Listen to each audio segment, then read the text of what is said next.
जिवंत साऱ्यांवरी अपार बाबांचे उपकार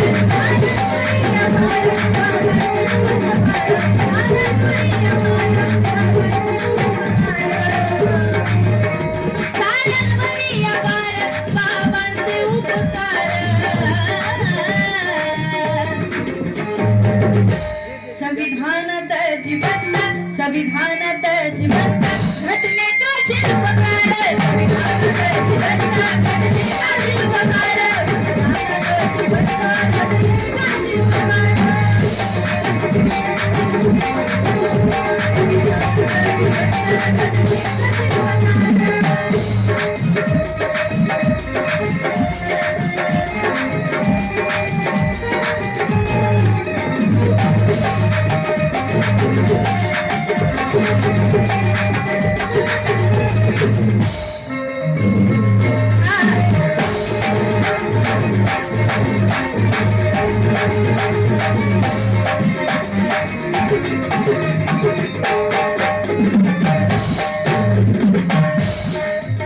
संविधानात जिवंत घटनेचा शिल्पकार. कारण बाबासाहेबांनी या देशाला तारणारं संविधान दिलं आणि त्या संविधान दिनाचा आज गौरव आपण करत आहोत. संविधान लागू होऊन आज 75 वर्ष झालेली आहे. आज संविधानाचा अमृत महोत्सव साजरा केला जातो. ते बाबासाहेबांनी लिहिलेलं संविधान, त्याची किमया आहे ही, त्याची पुण्याई आहे ही, की आपण या ठिकाणी उपस्थित राहून एवढा आनंद व्यक्त करत आहोत. म्हणून सांगायचंय, आज जरी बाबासाहेब आपल्यात नसतील, देहाने नसतील, पण संविधानाने बाबासाहेब अजरामर आहेत.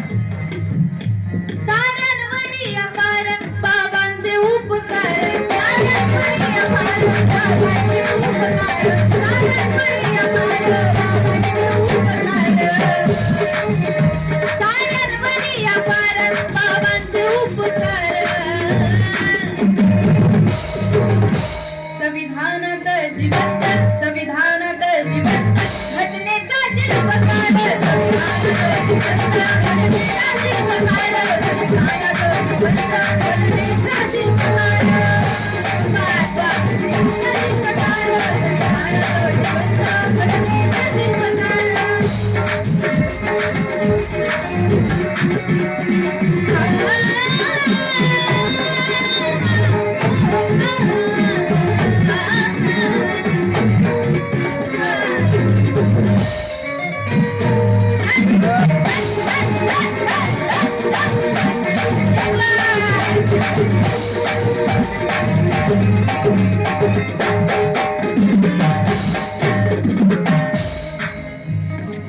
देहाने जरी आज हातात नाही, देहाने जरी आज हातात नाही,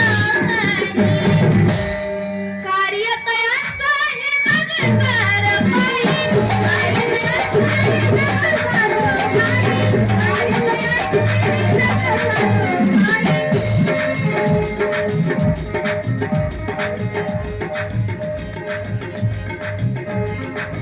देहाने जरी आज हातात नाही, देहाने जरी आज हातात नाही, कार्यतयांचं हे जग सारं पाही, कार्यतयांचं हे जग सारं पाही, कार्यतयांचं हे जग सारं पाही. कार्य कराया म्हणे हात त्यांचे नाही, कार्य कराया म्हणे हात त्यांचे नाही, देशाचा कारभार संविधान पाही, देशाचा कारभार संविधान पाही, देशाचा कारभार संविधान पाही. एकमेव घटनाकार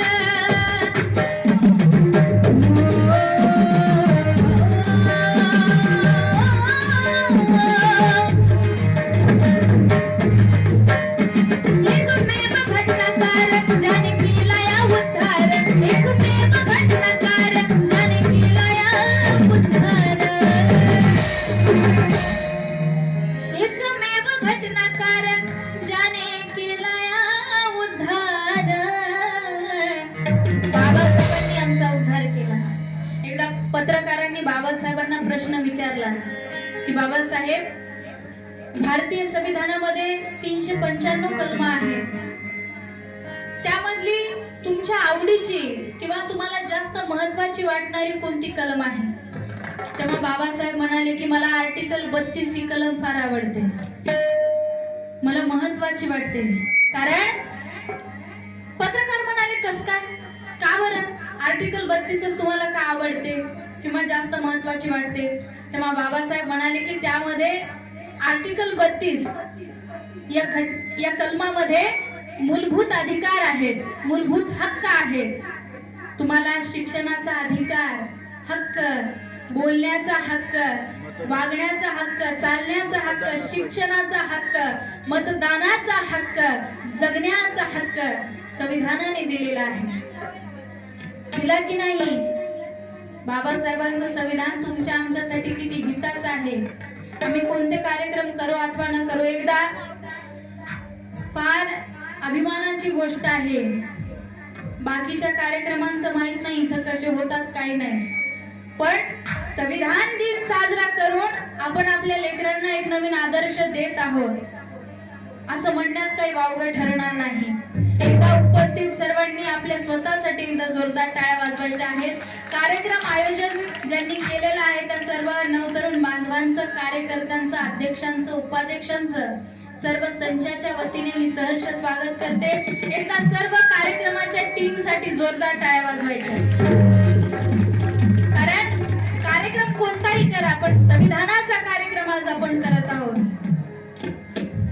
आणि आज आपल्या लेकरांना खरंच इथून पुढे नवीन दिशा मिळणार आहे. कारण ज्ञानाचं तळ मनामनात साचलं पाहिजे.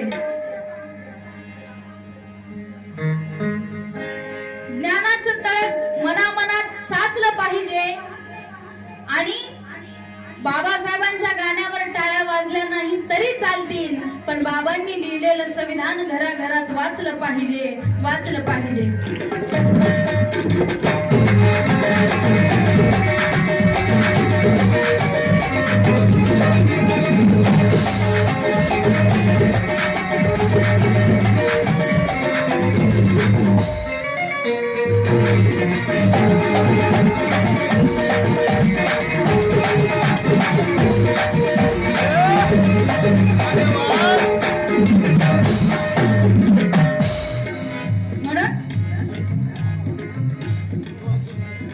देहाने जरी आज हात ते नाही, देहाने जरी आज हात ते नाही, कार्य कळांचं हे जगी सार पायी,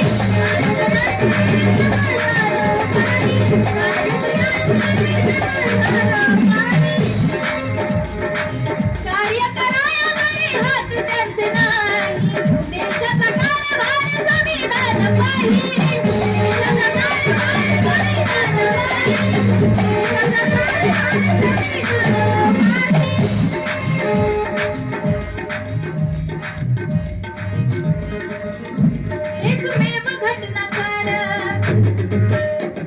एकमेव घटनाकार ज्याने केला या उद्धार, एकमेव घटनाकार ज्याने केला या उद्धार. संविधानात जिवंत घटनेचा शिल्पकार,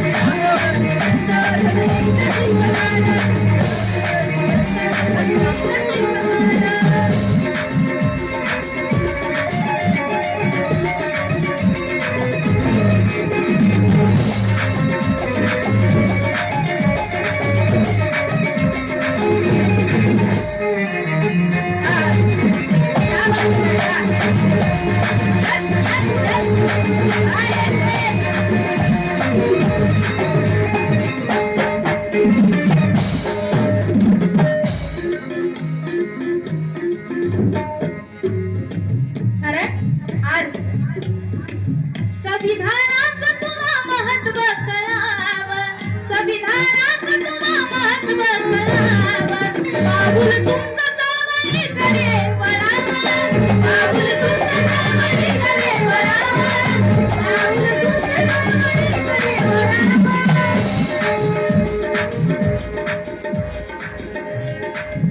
संविधानाचं तुम्हा महत्व कळावं, पाऊल तुमचं चळवळीकडे वळावं, पाऊल तुमचं चळवळीकडे वळावं, पाऊल तुमचं चळवळीकडे वळावं. भीमविचाराचं तुम्हा सामर्थ्य मिळावं, भीमविचाराचं तुम्हा सामर्थ्य मिळावं.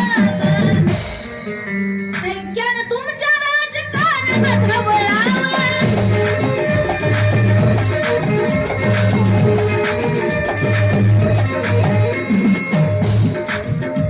संघटना हजार झाल्या, नेते हजार झाले. संघटना हजार झाल्या, नेते हजार झाले. पुन्हा म्हणावे आपले चेहरे हजार झाले. तू पाहिलेली स्वप्न पूर्ण झाली का रे? भीमा तुझ्या मताची माणसं मेली का रे? संतोषजी राक्षस मारे, बरोबर?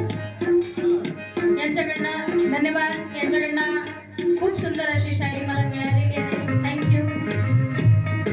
कारण बाबासाहेबांचं संविधान आमच्या हिताचं आहे. मग आम्ही वाचलं पाहिजे, आम्ही जाणून घेतलं पाहिजे. कारण तुमच्या आमच्यासाठी लिहिलेलं संविधान आहे.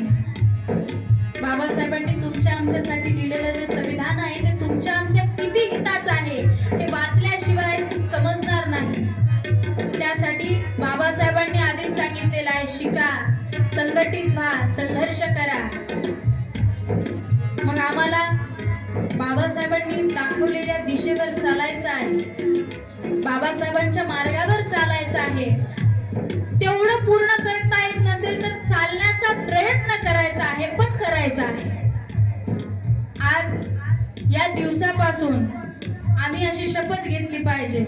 इथं उपस्थित मायमाऊल्यांना सांगू इच्छिते, तुमचं नाही आता, पण तुमच्या लेकरांचं भविष्य तुमच्या हातात आहे. त्याच्या हातामध्ये तुम्हाला आजकालचं ते यंत्र द्यायचंय, तुमच्या हातामध्ये त्याला मोबाईल द्यायचंय की त्याच्या हातामध्ये वही पेन पुस्तक द्यायचं हे तुमच्या हातात आहे. आजकाल बायकांना सवय असते, लेकरू रडलं की त्याला मोबाईल देऊन टाकतात. धर बाळा कार्टून बघ. लेकरू जेवणा गेले की त्याला फोन लावून द्यायचं, धर बाळा डोरेमॉन बघ. लेकराच्या हातात फोन देऊन टाकायचं. पण अशा किती बायका आहेत ज्यांच्याकडे लहान लहान लेकरांना त्या बाबासाहेबांच्या किंवा त्रिसरण पंचशील गाऊन जोजवतात, झोपी घालतात, जेवू घालतात. असं कोणी आहेत का इथं? बिलकुल नाही, कुणीच नाही. भारतीय संविधान सांगायची तर दूरची गोष्ट आहे. इथं पंचशील लेकराला शिकवाय पहिला आईला तर आलं पाहिजे. इथं आईलाच माहित नाही पंचशील म्हणजे काय, लेकरांना कुठून कळणार?